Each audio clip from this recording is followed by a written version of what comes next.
Olá, assinante do Band News, estamos começando a coluna Giro Business. O tema da semana, o Brasil na sua macroeconomia e dentro de um contexto global.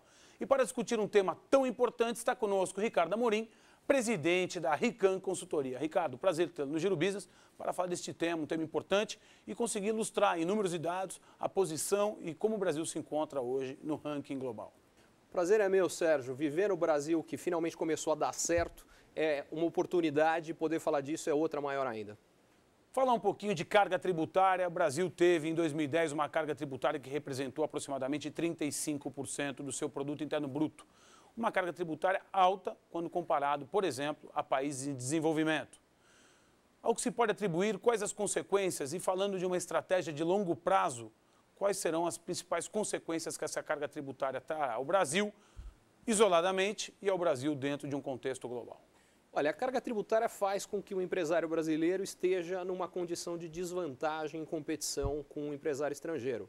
Semana passada eu estive em Nova York visitando alguns clientes e no domingo teve a Maratona de Nova York. Seria como se o maratonista brasileiro corre com um saco de cimento nas costas, que é o peso do governo, o peso do setor público em relação ao custo desse empresário. Então, o que precisaria ser feito para que a carga tributária pudesse ser resolvida e diminuída é basicamente uma redução significativa do gasto do governo. Só que para que isso aconteça, a gente precisaria de uma série de reformas. A mais importante delas todas é a reforma da Previdência do setor público. Por ano, aí há um déficit de mais de 50 bilhões de reais, que significam mais impostos, mais carga tributária. Isso, sim, tem um impacto negativo importante na competitividade do Brasil.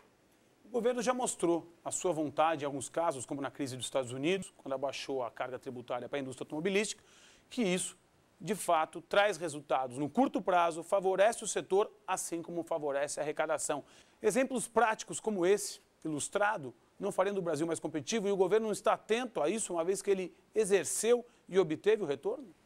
Sim, só que por outro lado, eu acho que o ideal seria que o governo brasileiro fizesse uma reforma tributária mais abrangente, não só reduzindo o nível de impostos, mas o número de impostos. Além da carga tributária ser elevada, é muito difícil estar de acordo com toda a legislação tributária brasileira, isso implica em custos e perda de tempo para as empresas. Só que não é isso que está acontecendo. E não está acontecendo por dificuldades políticas de aprovação junto ao Congresso e, eu diria, até falta de interesse do próprio governo. O governo prefere ficar na situação de não fazer a reforma e dar supostas benesses tributárias em momentos de crise, como foi 2008, do que fazer uma reforma permanente e perder, teoricamente, um poder de barganha junto aos empresários. Só que isso tem um impacto negativo na competitividade brasileira.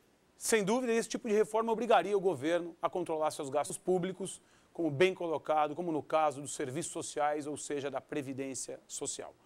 Obrigado, Ricardo Amorim, presidente da Rican Consultoria, que está conosco durante toda a semana no Giro Business para discutir o Brasil e o Brasil dentro de um contexto global. Estamos falando de temas macroeconômicos importantes para o nosso desenvolvimento.